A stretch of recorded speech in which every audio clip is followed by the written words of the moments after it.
Hello, time for the final Art Soundoff bonus and the Art Soundoff entirely of 2016.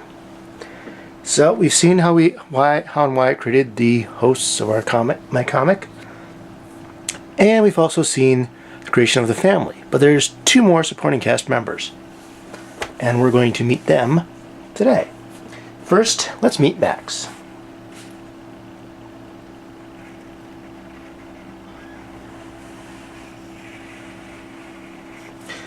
Max was intended as a one-shot character.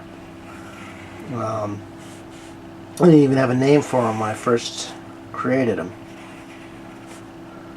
His whole point was, the whole thing was I had heard this thing on the radio about a cab company that was being forced. I think it was in New York. Was being forced to create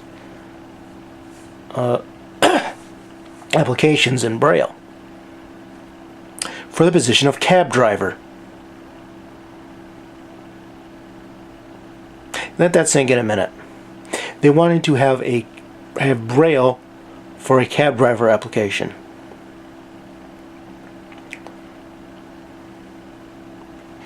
Even in New York, that's hard to believe. But it kind of inspired a joke where one of Jake's cartooning friends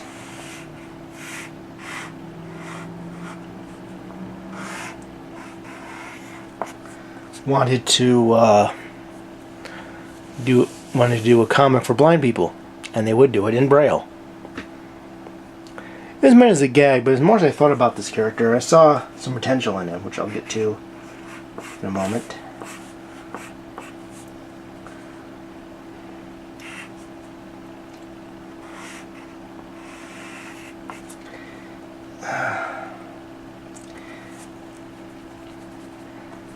So I keep trying to come up with different ways to differentiate characters, and in this case, he kind of starts out like Jake with the line here, long face, but then instead of going around, it's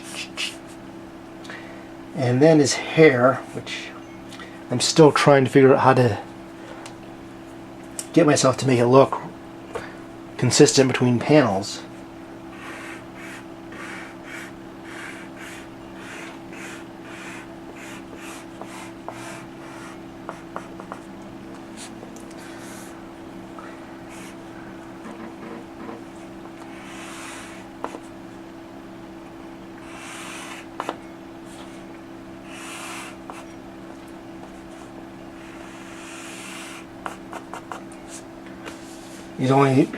He's only positioned like this because of the way I'm sitting.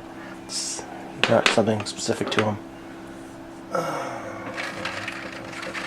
What's up to? Okay, I stuck up. So, as Hollywood and the comic industry, that came out terrible. Hollywood and the comic industry keep coming with all these lame gimmicks. I need something to parody that, and I remembered this character that I created for the strip. So I gave him the name Max, and I made him part of our crew as our marketing man. He is also Jake's art buddy, so you will see him, the two of them, sharing a desk in the art room, and that's something else I need to work on, is consistency of how the desk look from strip to strip, because that's, you figure it's kind of important that the rooms not change, and I don't have a dedicated set drawn for that, which maybe that's something I should work on.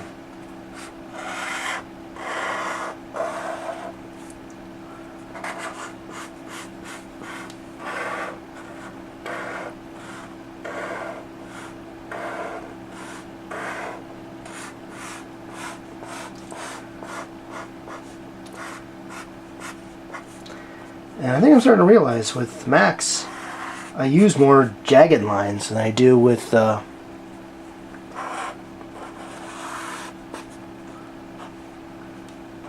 to the boxes for Jake and the circles for Leon. So there's similarities to Jake, but there are also differences. But Max kind of is what I usually use to make fun of stupid marketing gimmicks. And Max, you know, that sometimes gets him into a run-in with Leon, because those are the kind of things that bug him about modern day storytelling industry. But they do get along. I mean, they're not like friends like Max is with Jake, but they do get along well enough. But they do kind of argue now and then. And you're in my way, but you're right where I want you. And yeah, I am gonna... Where's my pencil sharpener? I am gonna sharpen this thing.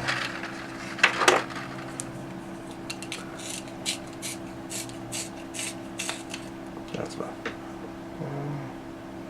That's a little... No. That's better.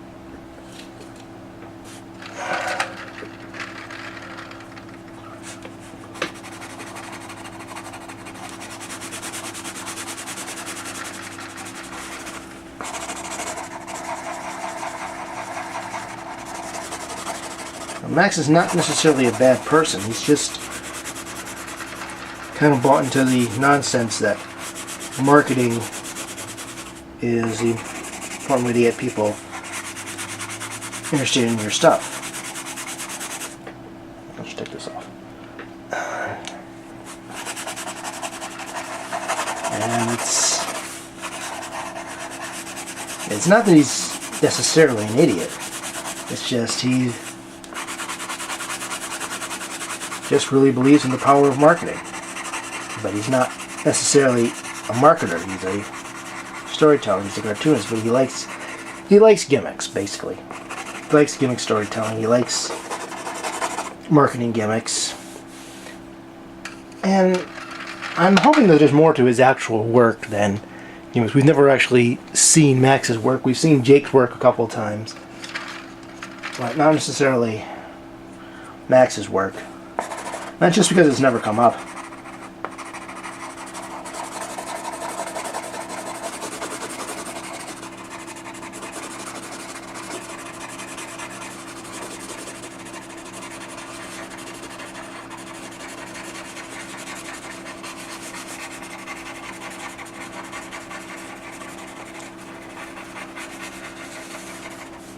And no, he's in no way related to Meredith or Beth, even though they all have red hair.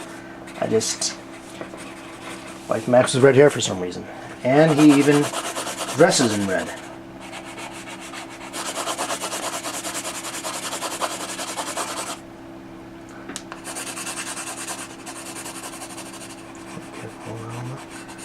Shirt there. See, that's something I don't have to worry about when I do this digitally.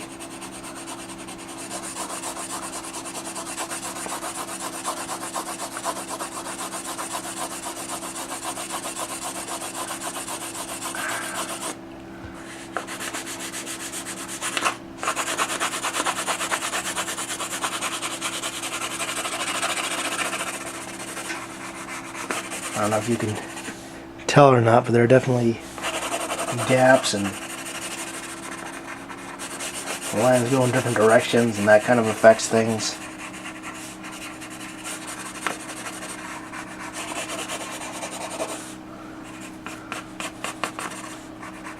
Max is a likable guy. He just makes some odd decisions, but yeah, he's okay.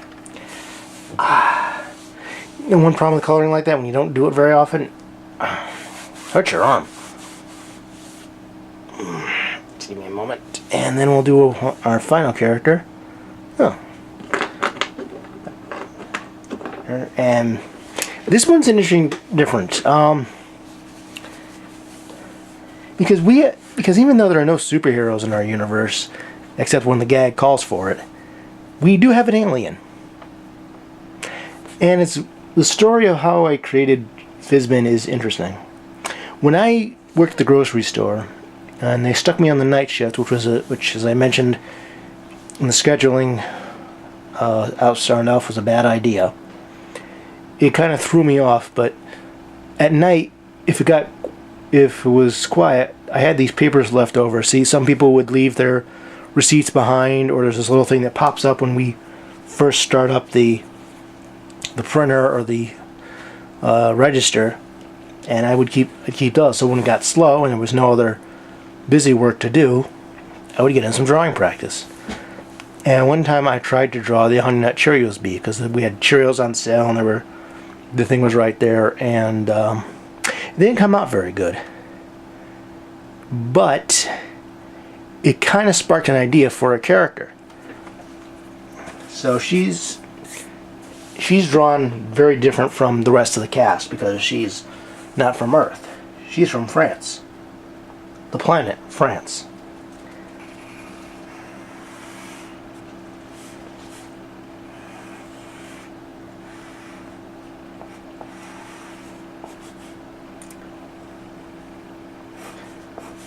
Remember I talked about before how I used to have these kind of characters emoting with their eyelids, which was kind of stupid? I can do that with Fizzbin because she's a space alien. Yes, her name is Fizzbin, and she's from planet France. When I get to the inking stage, you have until the inking stage to try and figure out what I'm referencing. The answers will follow when I ink. There's not too many other differences with Fizzbin. She doesn't have ears, and then she's got the antenna.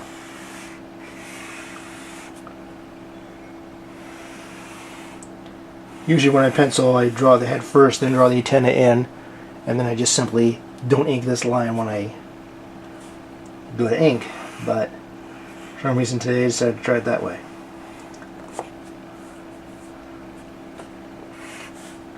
And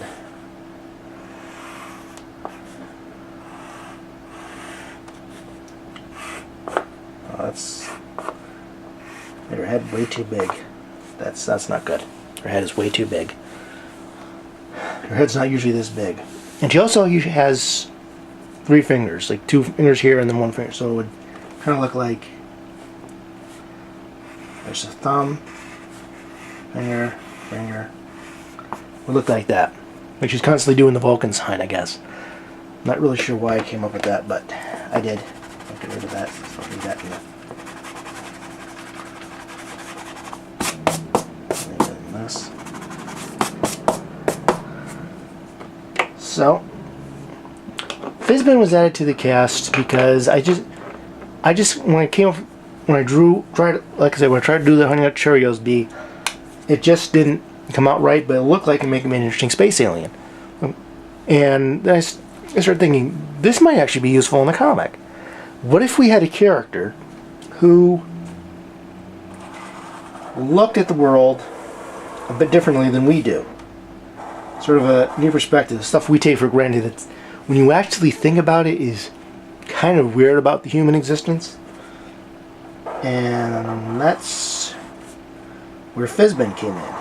Fizzbin, of course, if you ever saw the Star Trek episode A Piece of the Action, Fizzbin was that fake card game that Kirk came up with to fool the bad guys. And Planet France is a reference to the Coneheads. Because the Coneheads, when they ask where they're from, say, "We are from France." So I said, well, let's just name the planet France. And her species are called the Francians. And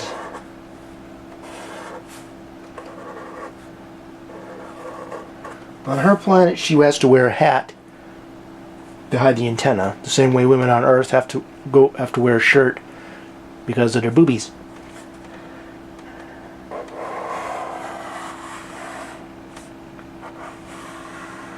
Not quite following the pencil line here because I kind of messed that up down there.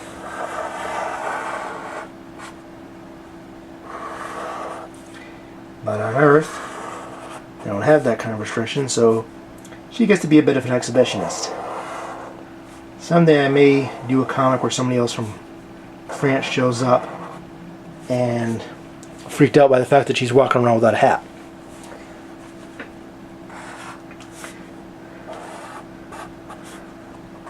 Instead, Earth Rule says she has to wear a shirt. So.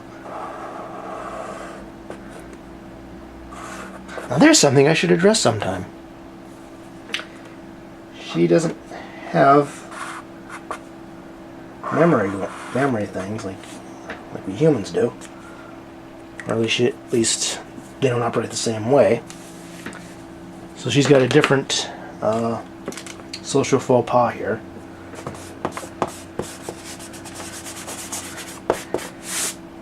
I'm going to have to address that someday. I really am. I think that would be an interesting way to look at things.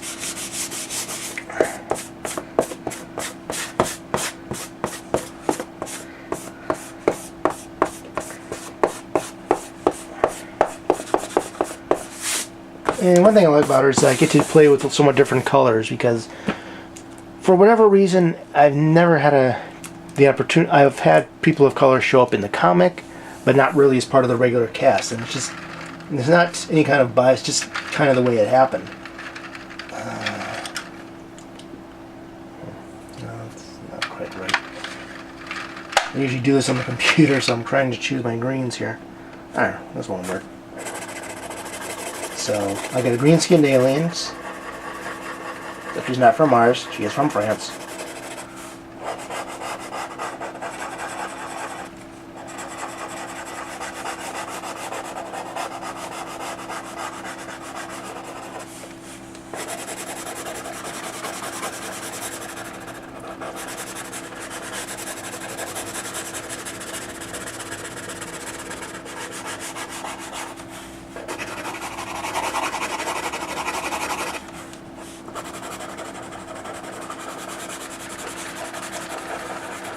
She doesn't have violet eyebrows, so she moves with her eyelids like I did when the characters, when I first started doing the strip. I said, that's stupid, and I put eyebrows on them. Instead I still have characters' eyes go wide or close slightly. But I can emote her the way I used to in the comic, so that's pretty cool.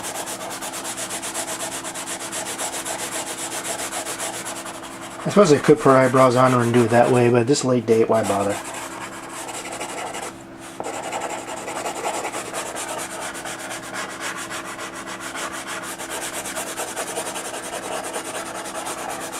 It's an alien, so I get to do... It's an alien in a comic cartoon, so I can pretty much do what I want. If I was doing it in a more serious comic, I would try to come up with reasons why she had antenna and why they had to be hit, why women had to hide their hats, and how they hear when you have no visible ears, that kind of thing.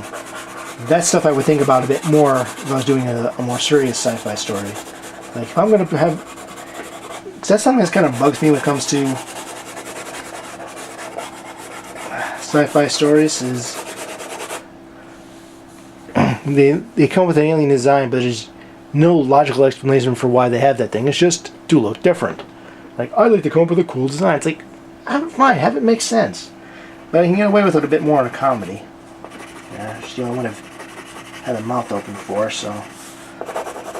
Usually when I color in the computer, I use one of the darker grays, like 75% gray, I think is what I've been going with for open mouths. So it looks dark inside, but it doesn't look like pitch black. Then if I have then in a case where I have the tongue, I use a color called Red Muddy for tongues on the characters. And now she's always wearing her spacesuit for whatever reason, and that's blue. And she's the only one I don't color in the neck for. Her suit is almost like a turtleneck.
see it.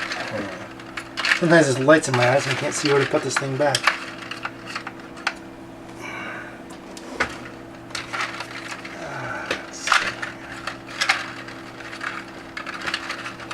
There we go.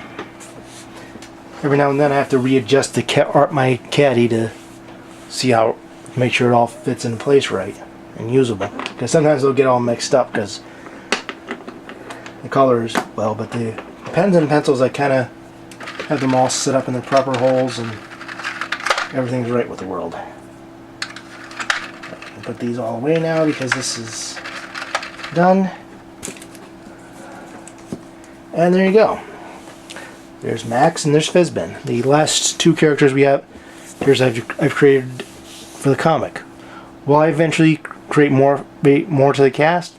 Maybe, maybe not. It depends on how things go. With the exception of Fizzbin and of course Jake and Fizzbin, everybody's been added to the comic, even as far as the host itself, were kind of accidents. That I created the character for a one-shot and then I found a use for him. And Fizzbin, who was introduced by Max as a marketing gimmick, of course, is probably the one exception to that. She's one I actually created with an idea in mind. But even then it was kind of an accident because I was originally trying to draw Busby, the Honey Nut Cheerios bee. But yeah, that's a look into my brain and my creative style and why certain characters exist. And with that, I think we're completely done with Art Soundoff for 2016.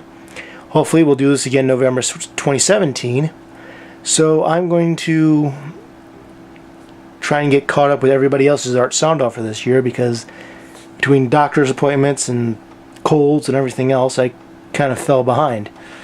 So I'm going to go take care of that. And you know, if you want to find out what everybody else is talking about in the Art Soundoff challenge throughout the month of November, you can go to twitter.com and in the search window put in the hashtag Art Soundoff. And if you want to join us next year, keep an eye to the Lean to Artcast at Jersey Dro's YouTube channel or at leantoart.com, and you'll see rules posted at leantoart.com/artsoundoff. And if you want to see more of Max, Fizzbin, Jake, Leon, Beth, Meredith, and Bill, and see them in action, as well as reading all of my articles and other comic work and even the videos that you get to see the videos that I do, you can go to bwspotlight.com. But this ends the Art Soundoff for 2016. But whether it is Art Soundoff or not, I hope to see you next year, and I always wish you happy creating.